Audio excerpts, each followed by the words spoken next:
তোকে বলছি অতে কি বল, এটা তো অ। আমি চুপ করছি, বল কি হয়েছে এবার বল।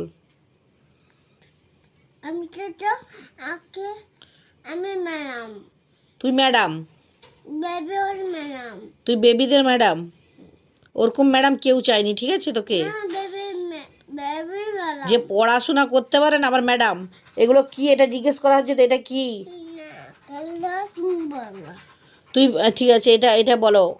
অতে কি ম্যাডাম? ওটা কি ম্যাডাম? তুমি তো বলবে, তুমি তো ম্যাডাম। এটা অতে কি বলো, এটা কি? অতে কি এটা? তুমি বলো না এটা কি। আমি কেন বলবো? আমি ম্যাডাম হচ্ছি না, তোমাকে অত ম্যাডাম হতে হবে না বাবা, অনেক করেছো তুমি, তুমি নিজে পড়ো, ঠিক আছে? তুমি পারবে না। আমার পড়াশোনার দিন শেষ হয়ে গেছে, এবার তোমার পড়াশোনার দিন শুরু, ঠিক আছে?